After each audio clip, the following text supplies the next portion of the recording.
Depuis des siècles, les femmes grandissent dans un monde qui leur enseigne à plaire avant d'exister. Elles sont berries de contes où la princesse attend d'être sauvée, modelées par des règles tacites qui leur dictent comment parler, marcher, sourire. À force d'être regardées sous l'angle de l'attente d'autrui, elles en viennent à se perdre dans un rôle qui n'est pas le leur.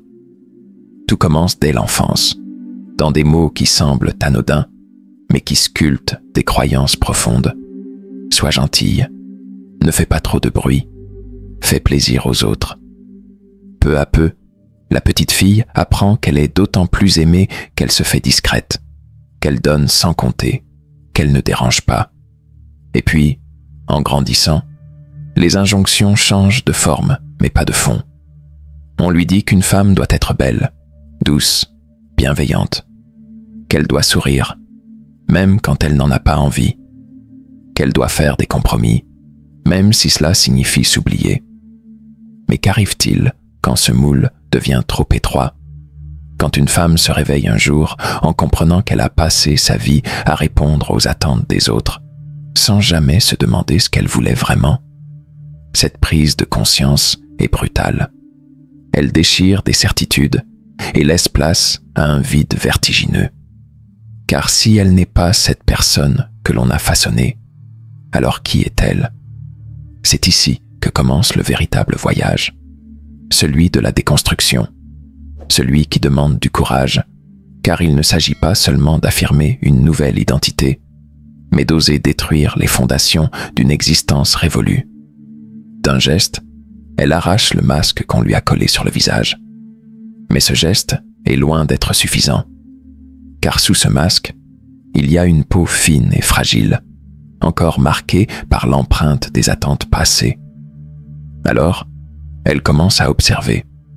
Elle regarde les moments où elle s'est tue pour ne pas froisser, les situations où elle a accepté alors qu'elle voulait refuser. Elle découvre, avec effroi, à quel point elle s'est habituée à faire taire sa propre voix. Mais dans ce chaos, il y a aussi une étincelle, une intuition, une force qui a toujours été là, en veille, en attente. C'est elle qu'elle doit retrouver. Et c'est ainsi qu'elle amorce son chemin vers elle-même. Un chemin semé de doutes, de résistance, d'ombres qui ressurgissent, mais aussi de vérités profondes. Car plus elle avance, plus elle comprend que son existence ne devrait pas être une réponse aux attentes des autres, mais l'expression de sa propre essence. Elle se redécouvre, non pas comme une femme qui doit se conformer, mais comme une femme qui choisit d'être. Il y a des vérités qui s'imposent à nous comme une vague qui frappe la rive. Longtemps, elle a cru que la force résidait dans l'acceptation, dans l'effacement, dans la capacité à encaisser sans broncher. Elle a porté le poids des attentes, des non-dits, des obligations tacites. Mais un jour, elle a compris. La force véritable n'est pas dans la soumission silencieuse, mais dans la capacité à exister sans permission. Cette prise de conscience ne vient pas d'un seul coup. C'est un processus lent, un effritement progressif des croyances inculquées. Cela commence par des éclats de lucidité. Ce malaise lorsqu'elle dit oui, alors que son cœur crie non. Cette frustration sourde lorsqu'elle sourit par réflexe au lieu d'exprimer ce qu'elle pense réellement. Puis vient la rébellion discrète. Refuser de s'excuser pour ce qu'elle ressent. Arrêter d'adoucir ses paroles pour ne pas déranger. Prendre la place qu'elle mérite sans attendre qu'on la lui offre. Mais toute transformation vient avec une mise à l'épreuve. Lorsqu'une femme commence à exister pour elle-même, le monde autour d'elle vacille. Ceux qui étaient confortables avec son ancienne version s'interrogent. Certains s'éloignent, d'autres tentent de la ramener en arrière. Et c'est là que le choix devient crucial. Rester dans l'ancien moule pour rassurer les autres, ou continuer à avancer malgré l'inconfort du changement. Elle comprend alors que son pouvoir ne réside pas dans la validation extérieure, mais dans cette voix intérieure qu'elle apprend enfin à écouter. Plus elle l'écoute, plus elle se renforce. Elle ne cherche plus à justifier ses décisions. Elle ne ressent plus le besoin d'expliquer son évolution. Son existence devient un acte de résistance silencieux, une déclaration de souveraineté sur elle-même. Le regard des autres perd peu à peu de son emprise. Elle ne vit plus pour être acceptée, mais pour être alignée avec elle-même. Et dans cet alignement, elle découvre une force insoupçonnée. Ce n'est pas un bouclier contre les blessures ou un rempart contre les doutes, mais une assise profonde qui la rend inébranlable. Elle n'a plus peur d'être seule, parce qu'elle s'est trouvée. Elle n'a plus peur du rejet, parce qu'elle ne se rejette plus elle-même. Ce chemin n'a rien d'une quête de perfection. Il est fait d'erreurs, de chutes, de remises en question. Mais chaque pas, chaque douleur, chaque confrontation la rapproche un peu plus de son essence véritable. Et au fil du temps, elle réalise que ce qu'elle cherchait depuis toujours n'était pas une place dans le monde, mais la liberté d'être pleinement elle-même. Il y a un moment où elle cesse de lutter contre elle-même. Pendant des années, elle a cru qu'elle devait se conformer, plaire, s'adapter pour être aimée. Mais maintenant, elle comprend que l'amour véritable, celui qui ne vacille pas, commence par l'acceptation totale de ce qu'elle est. Elle n'a plus envie de se cacher derrière des faux semblants, de jouer des rôles dictés par les attentes des autres. Elle veut être, simplement être. Ce n'est pas une révélation soudaine, mais un cheminement. Une série d'instants où elle prend conscience de son propre pouvoir. Le jour où elle ose dire ce qu'elle pense sans craindre de décevoir. Le jour où elle s'habille comme elle l'entend, sans se demander si elle correspond aux standards imposés. Le jour où elle arrête de minimiser ses réussites par modestie forcée. Chaque décision prise pour elle, et non pour les autres, est une victoire silencieuse, une brique ajoutée à l'édifice de son identité retrouvée. Mais ce parcours n'est pas sans épreuve. Il y a les doutes, les regards interrogateurs, les questions implicites. Pourquoi as-tu changé? Tu n'étais pas comme ça avant. Certains voudront qu'elle revienne en arrière, non par malveillance, mais parce que son évolution met en lumière leurs propres hésitations, leurs propres peurs. Elle le sait désormais. Elle n'a pas à justifier sa croissance. Elle n'a pas à ralentir pour rassurer ceux qui n'osent pas encore avancer. Peu à peu, elle découvre une liberté qu'elle n'avait jamais goûtée. Une liberté qui ne se négocie plus. Elle cesse de s'excuser d'exister pleinement. Elle ne demande plus la permission d'être elle-même. Elle ne cherche plus à s'effacer pour éviter de déranger. Ce qu'elle ressent, elle l'exprime. Ce qu'elle désire, elle le poursuit. Ce qu'elle refuse, elle l'affirme sans détour. Et puis, il y a cette sérénité nouvelle, ce calme intérieur qu'elle pensait inaccessible. Elle comprend que la paix ne vient pas de l'absence de conflits extérieurs, mais de l'accord profond avec soi-même. Quand elle se respecte, quand elle écoute sa voix intérieure sans la censurer, elle cesse de se tourmenter sur ce que pensent les autres. Elle sait qui elle est, et cela lui suffit. Ce n'est pas une fin, mais un commencement. Le début d'une existence où chaque choix est fait en conscience, où chaque pas est guidé non par la peur du jugement, mais par la fidélité à soi. Elle avance sans plus se retourner. Elle ne doute plus. Elle ne cherche plus à être acceptée. Elle est. Il y a une force que personne ne peut lui retirer, celle de choisir. Pendant trop longtemps, elle a cru qu'elle devait subir, qu'elle devait accepter sans broncher ce que la vie lui imposait.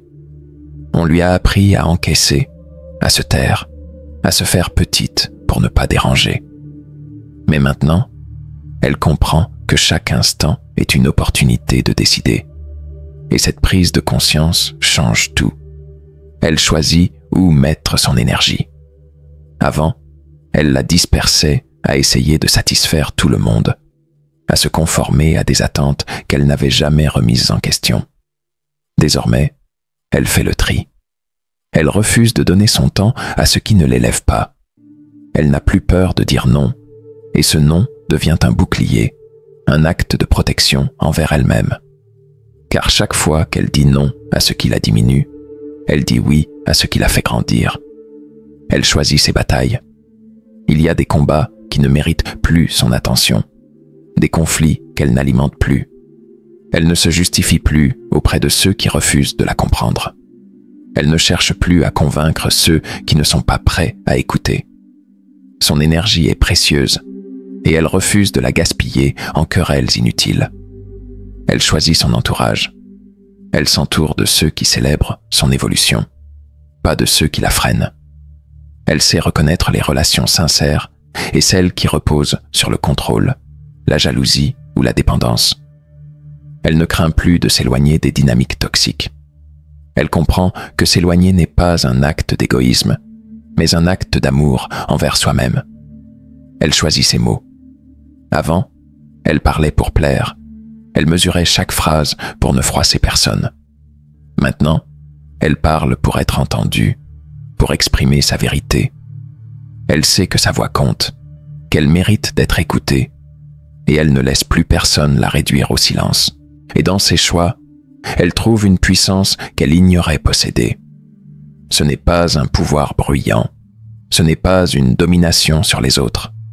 C'est une souveraineté intérieure, une certitude tranquille. Elle ne force rien, elle ne court après rien. Elle attire à elle ce qui résonne avec son authenticité. Elle réalise alors que la liberté n'est pas un rêve lointain, mais une série de décisions prises chaque jour. Et à chaque instant, elle a le choix. Rester la femme qu'on attend d'elle, ou devenir pleinement celle qu'elle est destinée à être.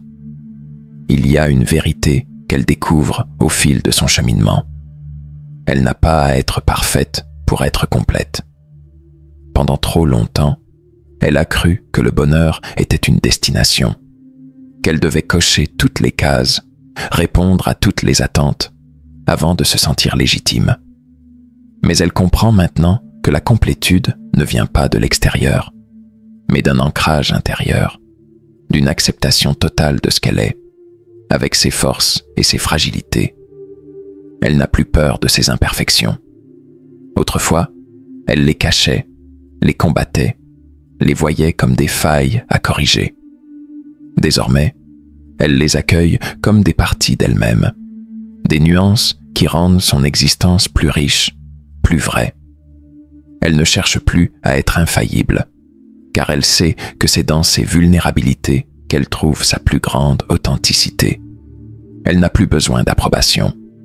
Elle a passé trop de temps à se conformer, à moduler son comportement pour être acceptée. Maintenant, elle se choisit avant tout. Elle comprend que certaines personnes s'éloigneront, que tout le monde ne comprendra pas son évolution. Et c'est ainsi. Elle ne vit plus pour répondre aux attentes des autres, mais pour être alignée avec elle-même. Elle cesse de se punir pour ses erreurs. Avant, chaque échec était un poids, une preuve qu'elle n'était pas assez. Aujourd'hui, elle voit ses erreurs comme des leçons, des expériences qui l'aident à grandir. Elle ne se définit plus par ses faux pas, mais par sa capacité à se relever, à avancer, à apprendre. Car c'est ainsi qu'elle se construit, non dans la perfection, mais dans l'acceptation de son propre rythme, de ses propres cycles. Elle comprend que son bonheur ne dépend pas des circonstances extérieures. Il ne se trouve ni dans la validation d'autrui, ni dans la réussite parfaite, ni dans l'absence de difficultés. Son bonheur naît dans le présent, dans sa capacité à être pleinement là, à savourer chaque instant sans attendre que tout soit idéal. Elle réalise qu'elle a passé trop de temps à chercher quelque chose qu'elle possédait déjà en elle. Et alors, quelque chose change profondément. Elle ne cherche plus à devenir quelqu'un d'autre. Elle se découvre telle qu'elle est, dans toute sa complexité, dans toute sa richesse. Elle n'a plus besoin de prouver sa valeur, car elle sait, au plus profond d'elle-même, qu'elle est déjà complète. Il y a une force tranquille dans le fait de ne plus attendre. Longtemps, elle a cru que son épanouissement dépendait de facteurs extérieurs. Le bon moment, la bonne personne, la bonne opportunité. Elle s'est retenue. Elle a mis sa vie en pause en espérant que les circonstances soient idéales. Mais elle comprend maintenant que l'attente est une illusion, une prison invisible. Rien ne viendra la sauver. Elle est la seule clé de sa propre libération. Alors, elle cesse d'attendre. Elle arrête de reporter ses rêves à plus tard, d'attendre l'approbation des autres avant d'agir. Elle se donne la permission de commencer, même imparfaitement, même avec des doutes. Parce qu'elle sait désormais que la perfection est une excuse que l'on se donne pour ne jamais se lancer. Elle cesse d'attendre que les autres la comprennent. Il y a des choses qu'elle ne pourra pas expliquer, des émotions qu'elle seule peut ressentir, des choix qui n'ont de sens que pour elle. Elle n'a plus besoin de validation. Elle ne cherche plus à convaincre. Elle vit selon ses propres termes, même si cela signifie marcher seule un temps. Elle cesse d'attendre que la peur disparaisse. Elle sait que la peur ne s'efface pas, qu'elle ne disparaît jamais complètement. Mais elle choisit de ne plus lui donner le pouvoir de la paralyser. Elle avance malgré tout, avec le cœur qui bat fort, avec l'incertitude comme compagne de route. Parce qu'elle sait que le courage ne consiste pas à ne plus avoir peur, mais à agir malgré la peur. Elle cesse d'attendre d'être prête. Elle comprend que l'action précède la confiance, que c'est en faisant qu'elle devient capable. Alors, elle ose. Elle prend des risques. Elle fait des choix qui l'effraient. Et elle découvre qu'elle est bien plus forte qu'elle ne l'avait jamais imaginé. Et dans cette absence d'attente, elle trouve enfin la liberté. Une liberté qui ne dépend de personne, qui ne repose sur aucune condition extérieure. Elle se construit à chaque instant, dans chaque décision qu'elle prend pour elle-même. Et plus elle avance, plus elle réalise qu'elle n'a jamais eu besoin de permission pour exister pleinement. Il y a une transformation qui ne se mesure pas en mots, mais en ressenti. Ce n'est pas un changement brutal, un avant et un après net. C'est une mue progressive, un éveil subtil qui, un jour, devient impossible à ignorer. Elle regarde derrière elle et réalise qu'elle n'est plus celle qu'elle était. Non pas parce qu'elle s'est transformée en une autre, mais parce qu'elle s'est enfin retrouvée. Elle ne cherche plus à se conformer. Les règles qu'elle suivait aveuglément lui semblent aujourd'hui absurdes. Elle ne se plie plus aux attentes dictées par la société, par la famille, par des normes qu'elle n'a jamais choisies. Elle vit selon ses propres codes, selon ses propres désirs, et cette liberté n'a pas de prix. Elle ne craint plus la solitude. Elle a appris à apprécier sa propre compagnie, à trouver en elle-même tout ce qu'elle cherchait à l'extérieur. Elle n'a plus besoin d'être validée, aimée ou reconnue pour se sentir entière. Elle se suffit à elle-même, et c'est dans cette complétude qu'elle attire à elle des relations sincères, des connexions profondes. Elle n'a plus peur de l'échec. Elle sait maintenant que tomber n'est pas synonyme d'échouer, mais d'apprendre. Chaque chute, chaque erreur, chaque détour imprévu a contribué à la rendre plus forte, plus sage. Elle ne recule plus devant l'inconnu, car elle a compris que c'est dans l'inconnu que réside la vraie magie de la vie. Elle ne s'excuse plus d'exister. Son espace, sa voix, ses envies sont légitimes. Elle n'a plus besoin de s'effacer pour laisser briller les autres. Elle sait que son éclat n'éteint personne, et elle se permet enfin de rayonner pleinement. Et alors qu'elle avance, elle réalise une chose essentielle. Elle n'a jamais eu besoin d'être sauvée. Tout ce dont elle avait besoin, elle l'a toujours porté en elle. La force, la résilience, l'amour, la sagesse. Tout était déjà là, en sommeil, attendant simplement qu'elle se donne la permission d'être. Elle ne cherche plus à devenir quelqu'un. Elle est, et cela suffit.